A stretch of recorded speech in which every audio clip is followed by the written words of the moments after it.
Welcome to lunch hour. This is Satish. ఇక జగన్ 2.0 చూస్తారంటున్నారు మాజీ CM YS Jagan. Jagan వ్యాఖ్యలతో కార్యకర్తలు నేతలు దగ్గరవుతారా? ప్రభుత్వ హామీల అమలుపై జగన్ వ్యాఖ్యలు సరైనవేనా? అమరావతి నిర్మాణానికి వైసీపీ మళ్లీ అడ్డంకులు సృష్టిస్తోందా? 30 ఏళ్లు మనమే ఉంటామనడం విశ్వాసమా అతి విశ్వాసమా? మాజీ సీఎం జగన్ వ్యాఖ్యలపై కూటమి నేతల స్పందన ఏంటి? జగన్ 2.0 చర్చిద్దాం ఇవాళ లంచ్ అవర్ డిబేట్లో భాగంగా చర్చలో పాల్గొంటున్నారు తెలుగుదేశం పార్టీ నేత, పార్టీ అధికార ప్రతినిధి శ్రీనివాస్ చౌదరి గారు తిరుపతి నుంచి. ప్రస్తుతం 10 టీవీ స్టూడియోలో ఉన్నారు వైఎస్ఆర్ కాంగ్రెస్ పార్టీ అధికార ప్రతినిధి కారుమూరి వెంకటరెడ్డి గారు. రైట్, శ్రీనివాస్ చౌదరి గారు, మాజీ CM YS Jaganmohan Reddy comments నిన్న చూశారు. ఇక నుంచి జగన్ 2.0 చూస్తారు. 1.0లో ప్రజలకి సంక్షేమం అందించాలని తాపత్రయపడ్డాను, ఇక కార్యకర్తలకు అన్ని రకాలుగా అండగా ఉంటాను, అలాగే అక్రమ అరెస్టులపైన కూడా మాట్లాడారు. వేరే ఈరోజు ప్రభుత్వ హామీలపైన కూడా ఆయన కొన్ని వ్యాఖ్యలు చేశారు. ముందు మీ స్పందన ఏంటి సార్? మొదట 10 టీవీ ప్రేక్షకులకి, మీకు, అలాగే కారుమూరి వెంకటరెడ్డి వైఎస్ఆర్సీపీ నేత వారికి కూడా శుభోదయాలు. ఈరోజు జగన్మోహన్ రెడ్డి గారు మాట్లాడిన మాట చూస్తే దెయ్యాలు వేదాలు వల్లించినట్టు ఉన్నాయి. పూర్తి స్థాయిలో మనస్ఫూర్తిగా చెప్పుకోలేని విధంగా పోయే కార్యకర్తలను ఆపుకోలేక కొంత మేకపోతు గంభీరాన్ని ప్రదర్శించాడు. ఇక్కడ మాట అన్నాడండి, నన్ను తలుచుకోండి, కష్టం వస్తే నా జీవితం ఆదర్శం. ఏ జీవితం అంటే ఆదర్శం? తెలియపోవడమా, లేదంటే కుంభకోణాలు చేయటమా, లేదంటే సంక్షేమాల పేరుతో బొక్కేయడం రాష్ట్ర ప్రజల ఆస్తుల్ని? ఏ విధంగా ఆదర్శంగా తీసుకోవాలి? ఒకటి. అయితే మీరు ఇంకో మాట అన్నారు, 30 ఏళ్ళు మేము అధికారంలోకి వస్తామని. ఇప్పుడు 2029కి 57 ఏళ్ళు. ఈయన 30 ఏళ్ళు ఉంటే దాదాపు 87 ఏళ్ళు. మరి ఈయన ముసలాడు కదా, ఇంకెవరు రానక్కర్లేదా? కాబట్టి ఇవన్నీ చెప్పడానికి వాడి యొక్క కార్యకర్తల నైశ్వర్యాన్ని సర్దిద్దుకోవడానికి ప్రయత్నం చేశాడు. కానీ ఎవరు కూడా అంత రుచికరంగా ఇంట్రెస్ట్ పరంగా మాట్లాడలేదు. కొత్త మాటలు కూడా ఏం మాట్లాడలేదు. ఎప్పుడు మాట్లాడినట్టే, మీరు నాకు ఏమి నన్ను ఏం పీకలేరు, నా కార్యకర్తల ఇంటికి కూడా పీకలేరు. ఇది పాత మంది. 2, విశ్వసనీయత, విలువలు, క్రెడియారిటీ, క్రెడిబిలిటీ, ఇవన్నీ కూడా పాత మాటలు. పార్టీ కార్యక్రమాన్ని, పార్టీ యొక్క ప్రణాళికని కొత్తగా మార్చి ఈ పొద్దు 2.0, 2.1 అంటే ప్రస్తావించారు. 2.1 అంటే ఆయన ప్రజలకు సేవ చేశాడంట, అప్పుడు కార్యకర్తలు మర్చిపోయాడు. ఇప్పుడు 2.2కి వచ్చే కొద్దిగా కార్యకర్తలు చేస్తారంట. ప్రజలు మర్చిపోతారా మళ్ళీ అంటే? అర్థం కాల. ఇక్కడ ఒక సంఘటన పైన, ఒక జరిగిన అంశం పైన ఒక పెద్ద ఎత్తున 150 కోట్లు, 150 సీట్లు ఇస్తే ఓడిపోయిన తర్వాత నువ్వేం గుణపాఠం నేర్చుకుంటావు? నీ గుణపాఠాల్లో ఏమున్నాయి? ఇవన్నీ వదిలేసి రాష్ట్ర అభివృద్ధికి కానీ, రాష్ట్ర భవిష్యత్తుకి కానీ, రాష్ట్ర అసెంబ్లీకి కానీ అనేక సూచనలు చేసి వదిలేసి నువ్వు పూర్తిగా నీ సొంత డబ్బా కొట్టుకునేట్టుగా కొంత మీ పార్టీ కార్యకర్తల్లో రుచికరంగా లేని వార్తలు చెప్పుకుంటూ వచ్చు. పైగా ఈయన బాగుంటే అన్ని సమస్యలు చేసేవాడంట, బాగుంది లేకపోతే చేయలేకపోయాడంట. మా పార్టీ ఎమ్మెల్యేలు వచ్చి నష్టకరంగా చేశారంట, వీళ్ళ పార్టీ ఎమ్మెల్యేలు బాగా గెలిచారంట, మంచి వాళ్ళు అంట. ఇవన్నీ పార్టీ నాయకులకి, పార్టీ కార్యకర్తలకి చెప్పడంలో కొంత ఆశ్చర్యంగా ఉంది. కానీ ప్రధానంగా మేము మాట్లాడుకోవాల్సింది ఏంటంటే, వాస్తవంగా జనసేన, తెలుగుదేశం పార్టీ, బీజేపీ మొత్తం కూడా జనసేన, తెలుగుదేశం పార్టీ కూటమితో వీళ్ళు ఏ విధమైన తతంగాలు తీసుకోవాలి, ఎటువంటి చర్యలు తీసుకోవాలి, ఎటువంటి ఎత్తుగడలు వేయాలి, పార్టీని ఎలా ముందుకు తీసుకెళ్ళాలి, ఎలా పార్టీ కార్యక్రమాలు నియమించాలి, అది వదిలేసి రాళ్ళు వేయటం తప్ప. ఇప్పుడు మీరు గమనించారు లేదు, అక్రమ కేసులు పెట్టి బనాయించారు మమ్మల్ని. ఇప్పుడు వాళ్ళు ఆ అక్రమ కేసులు ఇరుక్కున్నారు. ఇప్పుడు ఏ రకంగా మిమ్మల్ని ఆదర్శంగా తీసుకోవాలి? సరే, క్రెడిబిలిటీ అన్నారు. ఏం క్రెడిబిలిటీ? చిన్న చంపేస్తే దొరపట్టుకోలేకపోయా. అదేవిధంగా విశ్వసనీయత, విలువలు అన్నారు. కుటుంబ సభ్యులు దూరం చేసుకున్నారు, చివరికి పార్టీ నాయకులు కూడా దూరం చేసుకున్నారు. అన్నిటికీ కూడా సమాధానం చెప్పాల్సి ఉంది. అలాగే ఇంకా 4.5 సంవత్సరం పైన ఉంటే మళ్ళీ ఏదో ఆశలు పెట్టుతున్నట్టు మళ్ళీ 30 ఏళ్ళు అధికారంలో ఉండి మాట్లాడుతుంటే జనాలు పాత మాటలు ఇంటిగానే ఉంది సార్. అది కొత్తగా ఏమనిపించట్లేదు. పాత సీసాలో కొత్త సీసాలాగా పనిచేస్తా ఉంది. అబ్దుల్ కలాం కూడా కథలు కనమన్నాడు, కథలు మింగమల్ల. కాబట్టి ఈ 30 ఏళ్ళు వచ్చే చరిత్రలకి ఇప్పుడు రాసేస్తా ఉంటేనా కొంత కట్టుకథగా ఉంది, స్క్రిప్ట్ మర్చిపోయినట్టున్నాడేమో. అలాగే ఈయన చెప్పే మాటలు కూడా పెద్దగా అభిషించగల ఈయన తప్ప ఇంకెవరిని మాట్లాడి, అది కూడా గమనించాలి, మీరు గమనించాలి. పూర్తిగా ఈ ప్లీనరీలో ఆయన తప్ప, ఆయన చెప్పేది తప్ప ఇంకెవరిని మాట్లాడడం వల్ల ఎవరు మాట్లాడే నాయకులు లేరా, కొత్త నాయకులు రారా, కొత్తగా పార్టీ నిర్మించుకోరా, కార్యకర్తలు ముందుకు రారా అనే విషయం పైన కూడా సందేహాలు వ్యక్తిస్తా ఉన్నాయి. అలాగే కొన్ని పత్రికల మీద, కొన్ని మాటల మీద, అనేక అంశాలపైన ఆయన పాత మాటలు మాట్లాడడం వల్ల పెద్ద ఆశాకరంగా లేదు. అది పార్టీ నాయకులకు ఉత్సాహాన్ని ఇస్తుందని కూడా నేను చూడలేదు. రైట్. కారుమూరి వెంకటరెడ్డి గారు, అంటే ఇక్కడ నుంచి జగన్ 2.0 చూస్తామని అంటున్నారు. అంటే కార్యకర్తలకు, నేతలు మళ్ళీ మీ పార్టీకి దగ్గర అవుతారా అనేది ఒకటి.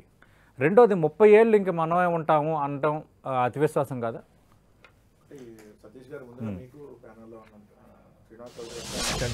నమస్కారాలు. గుడ్ ఆఫ్టర్నూన్ అందరికీ. సార్, ఇక్కడ ఒకటి, నిన్న మా విజయవాడలో కార్పొరేటర్లతో జరిగినటువంటి సమావేశంలో ఏదైతే ఇప్పుడు రాష్ట్రంలో జరుగుతున్నటువంటి పరిస్థితులు ఏ విధంగా ఉన్నాయి, నేను అధికారంలో ఉన్నప్పుడు కొంత కార్యకర్తలకి చేయాలనుకున్న మేర నేను చేయలేకపోయాను. ఎందుకంటే మధ్యలో ఒక 2 సంవత్సరాలు కోవిడ్ వచ్చింది. దాని తర్వాత ఏంటంటే మనం పూర్తిగా ప్రజలు సంక్షేమం, అభివృద్ధి ఈ ఆలోచనతోనే వెళ్ళినప్పుడు పార్టీని కొంత నేను నెగ్లెక్ట్ చేయడం జరిగింది అనేది చెప్తూ రేపొద్దున అధికారంలోకి వచ్చిన తర్వాత ఆ విధంగా ఉండదు. ఖచ్చితంగా ఇప్పుడు 2019-24 పరిపాలన ఎలా ఉందో ఆ పరిపాలన కొనసాగిస్తూ, ప్రజలకు ఏ విధంగా మంచి చేసామో ఆ మంచిని కొనసాగిస్తూ, ఖచ్చితంగా కార్యకర్తలకు కూడా ఏ మేర మంచి చేయగలుగుతాననేది ఖచ్చితంగా చేస్తాను అని చెప్పారు. దీంట్లో జగన్మోహన్ రెడ్డి గారు క్లియర్గా ఆయన తెలుగుదేశం వాళ్ళకి చెప్పలేదు కదా, మరి వాళ్ళు ఎందుకు రియాక్ట్ అవుతున్నారో నాకు అర్థం కాల. మేము క్లియర్గా మా పార్టీకి సంబంధించినటువంటి కార్యకర్తలకు మేము ఏ విధంగా ఉంటాం అనేది మా పార్టీకి సంబంధించినటువంటి సమావేశంలో చెప్పాం. ఇది ఒక పాయింట్. రెండోది, మీరు అన్నట్టుగా జగన్మోహన్ రెడ్డి గారు మాట ఇస్తే ఖచ్చితంగా ఆ మాటకు కట్టుబడి ఉంటాడని తెలుసు.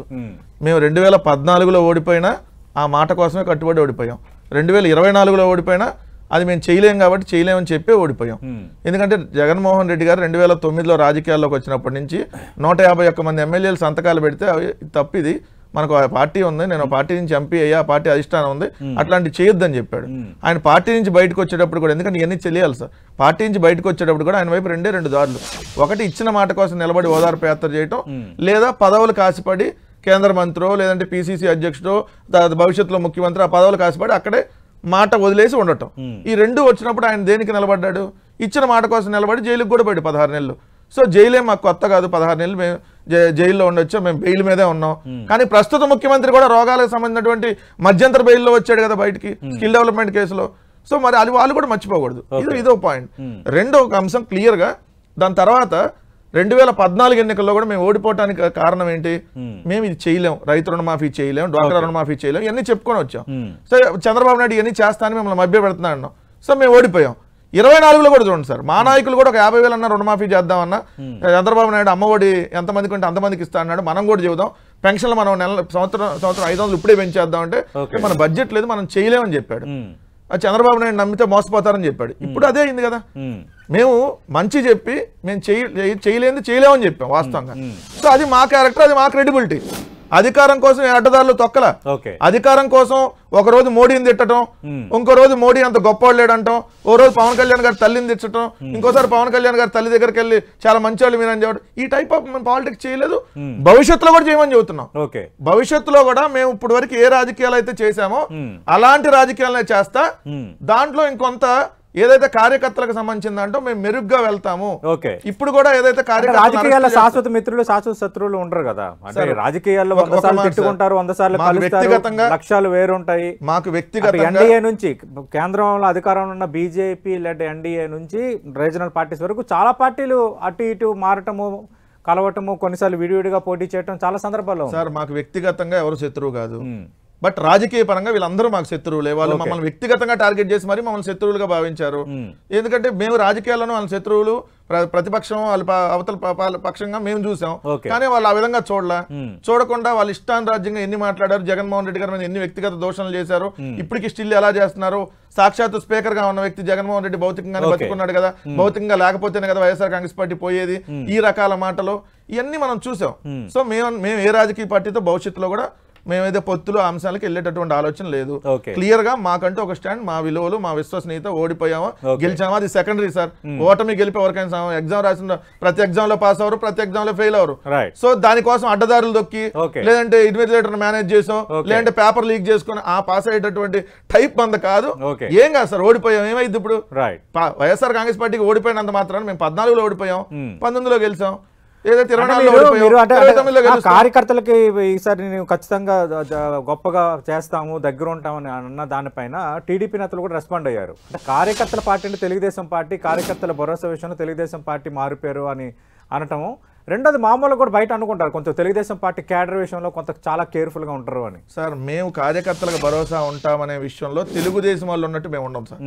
ఆ టైప్ గా ప్రభుత్వ ధనాన్ని కార్యకర్తలకు మొత్తానికి దోచిపెట్టేయటం, మీరు వెళ్ళి అధికారుల మీద దాడులు చేసేయండి, పసుపు బిల్ల చూపిస్తే పని కానిపోతే వాళ్ళు తోలు తీయండి. సో ఈ టైప్ ఆ టైప్ ఆఫ్ పాలిటిక్స్ లేదంటే ఆ టైప్ ఆఫ్ గా ప్రభుత్వాన్ని మేము నడపం. కార్యకర్తలకు సంబంధించి వాళ్ళకి ఆర్థిక ఇబ్బంది ఉంటే పార్టీ తరపున సహాయం చేస్తాం. సో ప్రభుత్వం డబ్బు తీసుకుని వెళ్ళి ఇదిగో ఇసుక దోచుకోండి, ఇదిగో మద్యం దోచుకోండి, లేదంటే పేకాట క్లబ్బులు పెట్టుకోండి, ఈ గుండాట క్లబ్బులు పెట్టండి, రికార్డ్ డాన్స్ వేసుకొని ఈ టైప్ ఆఫ్ తెలుగుదేశం కార్యకర్తలకు వాళ్ళు శ్రీనివాస్ చౌదరి గారు ఈరోజు హామీలపైన కూడా మాజీ సీఎం రెస్పాండ్ అయ్యారు. అంటే అధికారంలోకి వచ్చారు కానీ కొన్ని ప్రధాన హామీలను నెరవేర్చట్లేదు అన్న అంశాన్ని వైసీపీ ప్రస్తావిస్తోంది. మంచి ప్రస్తావించారు. ఫీజు రీఇంబర్స్మెంట్ 3,250 కోట్లు అప్పులు, పిల్లలకి చక్రాలు ఇస్తారు కదా, వాడికి కూడా కోడిగుడ్ల మీద 256 కోట్ల అప్పు, వసతి దివ్యన 943 కోట్లు, ఆరోగ్యశ్రీ 202 కోట్లు, రెవెన్యూ బకాయిలు 1,675 కోట్లు, ఉద్యోగ బకాయిలు 2,000 కోట్లు, ఇరిగేషన్ డిపార్ట్మెంట్ 1,900 కోట్లు, పురనిర్మాణం 780 కోట్లు, ఎన్ఆర్జీఎస్ ఫండ్స్ 21,000 కోట్లు, టోటల్ గా 10 కోట్లు 71,000 రూపాయలు వడ్డీ ప్లస్ అసలు కట్టాలి. దీన్ని రాష్ట్ర ప్రభుత్వం కడుతూ రాష్ట్ర అభివృద్ధిని సంక్షేమాన్ని రెండు ఈక్వల్ తీసుకెళ్తాం. మీలాగా ప్రత్యేక హోదా ఇస్తామని చెప్పలేదు, మద్యం నిషేధం చేస్తామని చెప్పలేదు, సిపిఎస్ చెప్తామన్నారు, సన్నబియ్యం ఇస్తామన్నారు, జాబ్ కార్డు ఇస్తామన్నారు, 2,200 కిలోమీటర్ల పైచులకు 200 మీటర్ల పైచులకు యూనిట్లు ఫ్రీ అన్నారు. ఇవన్నీ మీ హామీల మేము చెప్పింది సూపర్ 6, అది జూన్ కి అమలు చేస్తామని క్లియర్ గా చెప్పేశాం. ఆల్రెడీ 2 అమలు అవుతున్నాయి. మేము కూడా అనాపైతో సహా ఇదికిస్తాం. పార్టీకి ఏదైతే చెప్పిందో, పార్టీ ఎన్డీఏ కమిటీ ఏదైతే సూపర్ 6 అమలు చేస్తామని చెప్పిందో దాన్ని ఎట్టి పరిస్థితుల్లో మిస్ కాము. అయితే మా పైన ఇంకా బాధ్యతలు ఉన్నాయి, అదొకటే కాదు కదా, ఇంకా చాలా బాధ్యతలు ఉన్నాయి. అమరావతి నిర్మించాలనుకున్నాం, మీరు 3 రాజధానులు 3 ముక్కలు ఆడారు, అది ఏ రాజధాని కాకపోగా చివరికి కనీసం మా రాజధాని కట్టుకోవాలి. 9 నెలల్లో 80,000 కోట్లు అప్పులు చేశారు, మరో 50,000 కోట్లు చేయబోతున్నారు.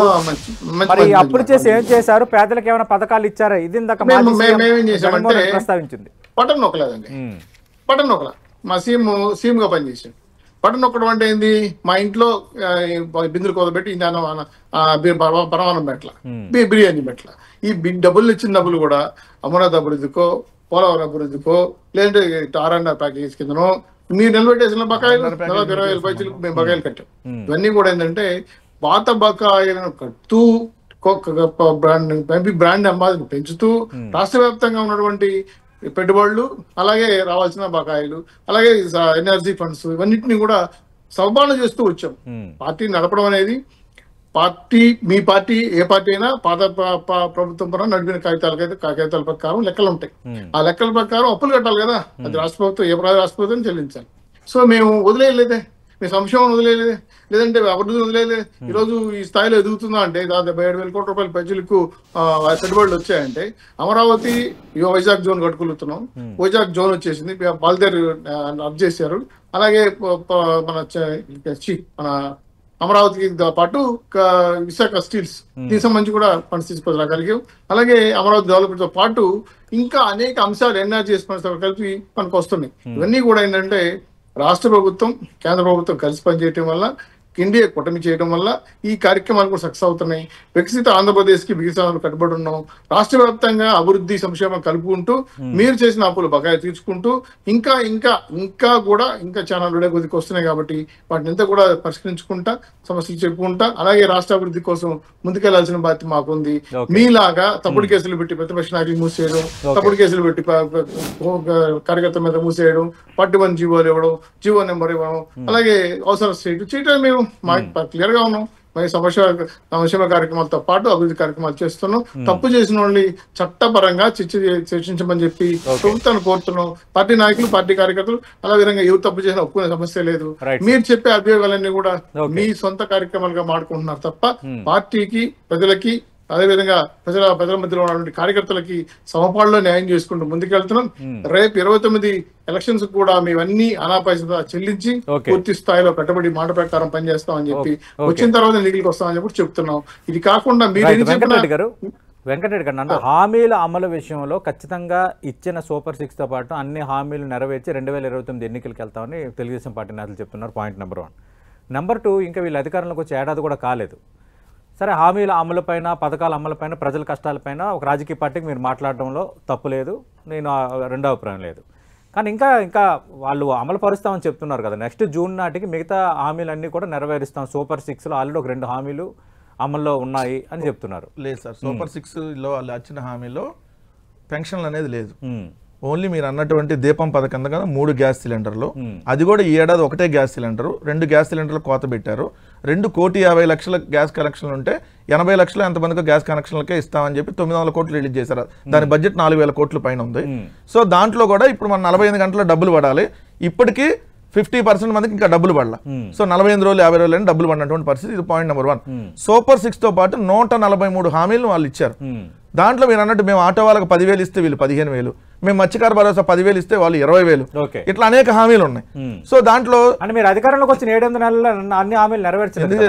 మొదటి 4 నెలల్లోనే 1,35,000 సచివాలయ ఉద్యోగాలతో పాటు వాలంటీర్ ఉద్యోగాల నుంచి అమ్మఒడి పథకాన్ని జనవరి నెలలో, ఆ రోజు జనవరిలో అంటే విత్ ఇన్ 6 months లోనే అమ్మఒడి కొత్త స్కీమ్స్ గా. ఇప్పుడు మీరు అన్నట్టు కొత్త స్కీములు ఇంప్లిమెంట్ చేయడం అనేది 1 నెల 2 నెలలు అటు ఇటుగా ఉండొచ్చు. బట్ ఆన్ గోయింగ్ స్కీమ్ కదా అమ్మఒడి అనేది. ఏంటి, ఆల్రెడీ రన్నింగ్ ఉన్న పథకం, రన్నింగ్ లో ఉన్న పథకానికి ఈ సంవత్సరం డబ్బులు పడాలి. అది పడలా ఈ సంవత్సరం ప్రజలకు లేదని చెప్పేశారు క్లియర్ గా. ఆ విషయంలో అమ్మఒడికి సంబంధించి ప్రతి ఒక్కరికి ఇస్తామన్న హామీకి కట్టుబడి ఉన్నాము అని అంటున్నారు. అంటే ముఖ్యమంత్రి కూడా అన్నారు జూన్ లోపు ప్రధాన హామీ. చాలా ఇంపార్టెంట్ సార్. ఇప్పుడు 2024 అకాడమిక్ ఇయర్ అంటే మొన్న ఎప్పుడు స్టార్ట్ అయింది? జూన్ లో స్కూల్ స్టార్ట్ అయినాయి. అంటే రేపు అకాడమిక్ ఇయర్ మన ఎప్పుడు అయిపోయింది? మార్చిలో అయిపోద్ది. అంటే మార్చి లోపు వాళ్ళు ఆ పథకాన్ని ఇంప్లిమెంట్ చేస్తే 2024 అమ్మ వందనం కింద వీళ్ళు ఇచ్చినట్టు. మరి మార్చి కాకుండా మళ్ళీ జూన్ లో ఇస్తే అది 2025కి ఇచ్చినట్టు. అంటే 24వ సంవత్సరంలో 48 లక్షల మంది తల్లులు అంటే 85 లక్షల మంది పిల్లలు మోసం చేసినట్టే కదా. ఇది ఒక పాయింట్. రెండో పాయింట్, వాళ్ళు క్లియర్ గా ఏం చెబుతారు? మేము ఆ బకాయిలు తీర్చాము, ఈ బకాయిలు తీర్చాము, ప్రతిదీ తప్పు. అంటే మీ హయాంలో అభివృద్ధిని గాలి కొదిలేశారు, మొత్తం ఈ పథకాల పేరుతోనే డబ్బులు పంపిణీ చేశారు అనేది మీ పైన ఉన్న ఒక ఆరోపణ. తెలుగుదేశం పార్టీ నేతలు కూడా ఇప్పుడు చెప్తుంది ఏంటంటే మేము డెవలప్మెంట్ అలాగే వెల్ఫేర్ ఈ రెండింటినీ కొంచెం సమపాలలో తీసుకువెళ్తున్నాము. అట్ ది సేమ్ టైం మీరు చేసిన అప్పులు, ఆ అప్పులకి కడుతున్న కిస్తీ, ఈ అంశాలన్నింటినీ ఇప్పుడు మంచి సబ్జెక్ట్. ఎందుకంటే ఈ రోజు ప్రజలకు కూడా వెళ్ళాలి. మీరు అన్నట్టు ఫస్ట్ గా ఏ ప్రభుత్వం వచ్చినప్పుడైనా ప్రభుత్వానికి అంతకుముందు బకాయిలు తీర్చడం అనేది అది కామన్ గా ఉంటుంది. బికాస్ ఆఫ్ రీజన్ ఏంటి? ఎన్నికల కోడ్ ఒక 2-3 నెలలు పైన ఉంటుంది. సో ఒక 3-4 నెలల ముందే డబ్బులు అనేది ఆపేస్తారు, ఇవ్వలేదు. సో మీరు అన్నట్టుగా చంద్రబాబు నాయుడు గారి ప్రభుత్వం దిగిపోయేటప్పుడు పెట్టినటువంటి బకాయిల్లో ధాన్యం సేకరణ బకాయిలు 960 కోట్లు, విత్తనాల సబ్సిడీ బకాయిలు 384 కోట్లు, ఎంఎస్ఎంఈలకు 963 కోట్లు, విద్యా దీవెన అంటే ఫీజు రింబర్స్మెంట్ 1880 కోట్లు, ఆరోగ్యశ్రీ 680 కోట్లు, రైతుల విద్యుత్ సబ్సిడీ 8655 కోట్లు, అగ్రికల్చర్ 264, రైతులు 0 వడ్డీ 1150, మొత్తం 14,936 కోట్లు వచ్చిన 6 నెలల్లో మేము తీర్చాం. అవి కాకుండా కాంట్రాక్టులు పెట్టినటువంటి 40,000 కోట్లు బకాయిలు కూడా మేమే తీర్చాం. 2 మాకు ఎన్నికల కోడ్ వచ్చింది మార్చి, ఏప్రిల్, మే, జూన్ అధికారంలోకి వచ్చేదా 4 నెలల్లో ఏదైతే ఫీజు రింబర్స్మెంట్ కొంత బకాయిలు ఉంటాయి. కానీ వీళ్ళు వచ్చిన 8 నెలల్లో ఉన్నాయి కదా, అవి కూడా మా అకౌంట్ లో వేస్తున్నారు. 2 మీరు అన్నట్టుగా వడ్డీ అసలు మేము తీర్చేదానికి అంటున్నారు కదా సార్. ఇది ఈనాడు అనేటటువంటి దినపత్రిక. ఇది ఎవరి కరపత్రిక మీ అందరికీ తెలుసు. ఆ దినపత్రికలో మీరు క్లియర్ గా సంవత్సరానికి సంబంధించినటువంటిది నేను సింపుల్ గా ఎందుకంటే సార్ మొత్తం చెప్పాలంటే మీకు అందుకని టైం లేదు. చూడండి సార్, ఇది ఈనాడు దినపత్రిక 2019-20 సంవత్సరం నుంచి మొత్తం 24-25 సంవత్సరం దాకా అప్పులు తిరిగి చెల్లింపు, వడ్డీలు చెల్లింపులు మొత్తం ఎంత అని రాస్తే మొదటి ఏడాది అసలు కమ్ వడ్డీ జగన్మోహన్ రెడ్డి గారి ప్రభుత్వం 36,280 కోట్లు, తర్వాత ఏడాది 33,752 కోట్లు, తర్వాత ఏడాది 36,085 కోట్లు, తర్వాత ఏడాది 41,062 కోట్లు, చివరి ఏడాది 46,479 కోట్లు, మొత్తం 1,93,658 కోట్లు వారసత్వంగా మనకు వచ్చిన అప్పులు ప్లస్ చంద్రబాబు నాయుడు గారు ప్రభుత్వం చేసిన అప్పులకి జగన్మోహన్ రెడ్డి గారికి సంబంధం లేదు సార్. Okay. ఫస్ట్ టైం అప్పుడు ముఖ్యమంత్రి. Okay. కానీ 5 ఏళ్లలో 1,93,000 కోట్లు అంటే 2 లక్షల కోట్లు అసలు కం వడ్డీ తీర్చారు సార్. Okay. ఎవరు చేసిన అప్పులు ఇవన్నీ? ఓకే. సో ఇప్పుడు ప్రభుత్వం అంతమంది చేసిన అప్పులకు వడ్డీలు కట్టాలి. ఇది ఆన్గోయింగ్ ప్రాసెస్. దీన్ని ఏదో మీరు సచ్చీలు మేమంత శుద్ధ పోసం లేవు మొత్తం లేదో జగన్మోహన్ రెడ్డి గారు చేసేలా 2 లక్షల కోట్లకి జగన్మోహన్ రెడ్డి గారికి ఏం సంబంధాన్ని తీర్చారు సార్? 2 పెట్టుబడులు వచ్చేసినాయి అన్నాడు. అవును సార్, ఎక్కడి నుంచి వచ్చినాయి? అక్కడ మన కరకట్ట ఉంది కదా, కరకట్టలో చంద్రబాబు నాయుడు గారి ఇంటి పక్కన పెద్ద పెద్ద షిప్పులు వేసుకొని ఒక్కొక్కరు 10,000 కోట్లు డబ్బులు పెట్టుకొని ఇంకోలో 10,000 కోట్లు పెట్టుకొని వెయిటింగ్ ఉన్నారు. ఏది పెట్టుబడులు పెట్టాలి.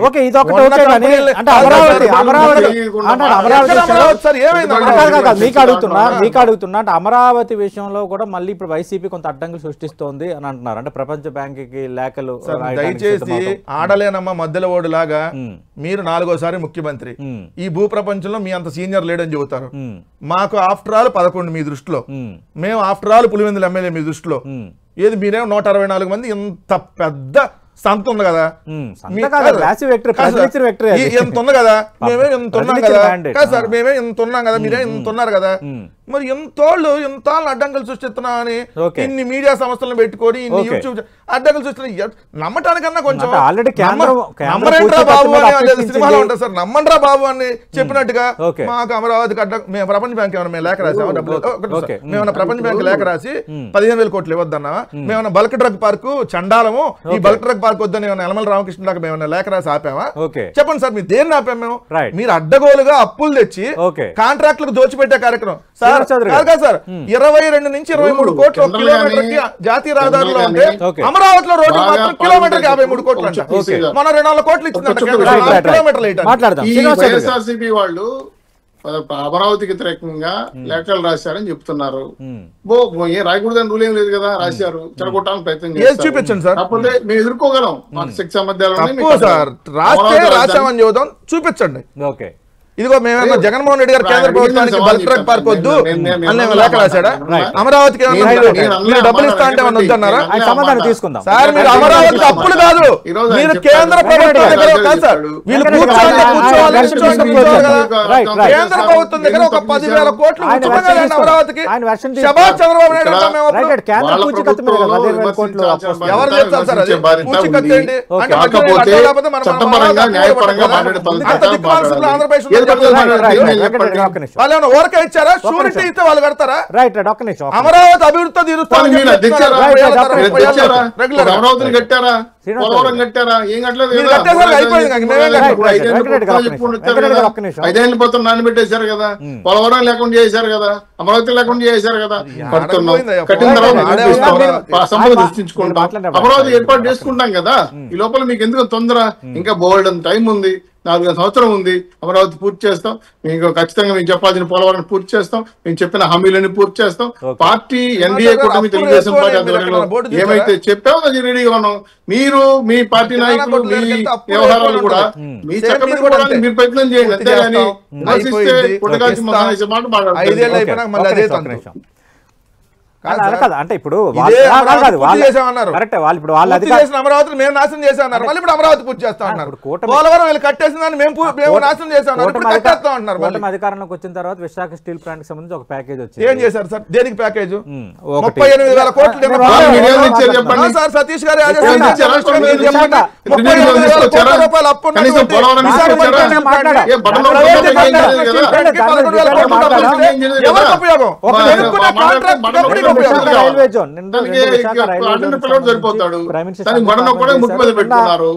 పెట్టుకున్నారు.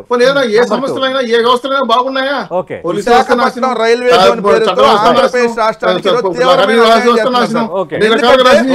వాల్తేరు డివిజన్ లో ఇంపార్టెంట్ గా ఉన్నటువంటి 680 కిలోమీటర్లు ఒడిశాలో రాయగఢ్ జోన్ పేరుతో తీసుకుని వెళ్ళారు. ఈ రోజు అరకు ఓకే. ఆంధ్రప్రదేశ్ రాష్ట్రంలో ఫేమస్ గా ఒక పర్యాటక ప్రాంతంగా ఉన్న 400 కిలోమీటర్లు తీసుకొచ్చారు కదా మరి నిన్న ప్రస్తావించింది. 680 కిలోమీటర్లు వాల్తేరు డివిజన్ లో ఉన్న Kottavalasa, Bacheli, Kirandul, Koneru, Teruvalli junction, Singapur road, Araku, Koraput junction, Paralakhemundi, Gunupur station మధ్య 680 కిలోమీటర్లు పక్కన ఎత్తుకెళ్లారు. అంటే అవన్నీ ఒడిశాలో ఉన్నాయి. ఒక అరకు తప్పించి మిగతావన్నీ ఒడిశాలోనే ఉన్నాయి. ఆ ప్రాంతానికి చెందిన వ్యక్తి కాదు. 100 సంవత్సరాల నుంచి వాల్తేరు డివిజన్ మన కింద ఉందా లేదా? ఉంది. డివిజన్ మన కింద ఉందా? తీసుకెళ్తారు కానీ డివిజన్ చేస్తున్నప్పుడు మన ప్రాంతాలన్నీ దాదాపు దాంట్లోకి వచ్చిన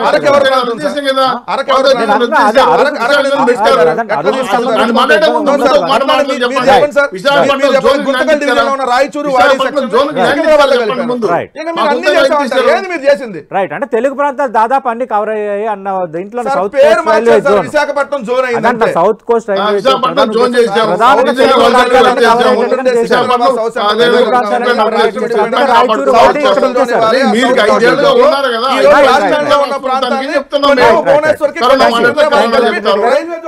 థ్యాంక్ యూ వెంకటరెడ్డి గారు. Right, thank you Srinivas Chowdary గారు. మనం చూస్తున్నాం అటు మాజీ సీఎం జగన్మోహన్ రెడ్డి వ్యాఖ్యల నేపథ్యంలో నిజంగా పార్టీ కార్యకర్తలకు ఆయన దగ్గర అవుతారా అన్న అంశం అనేది ఒకటి. రెండోది హామీల అమలుపై కూడా ఇంకా మేము అధికారంలోకి వచ్చి 7 నెలలు అయిన నేపథ్యంలో వచ్చే జూన్ ఖచ్చితంగా అన్న హామీలు నెరవేరుస్తాం అని కూటమి ప్రభుత్వం స్పష్టం చేస్తోంది. హామీలు ఎందుకు నెరవేర్చలేదని వైసీపీ అడుగుతోంది. ఏమైనా రాజకీయంగా ఈ రెండు పార్టీల మధ్య నిన్న మాజీ సీఎం వ్యాఖ్యలు అలాగే హామీల అమలుపై అయితే మాటల యుద్ధం కంటిన్యూ అవుతుంది. ఇది వాటి లంచ్ అవర్ డిబేట్.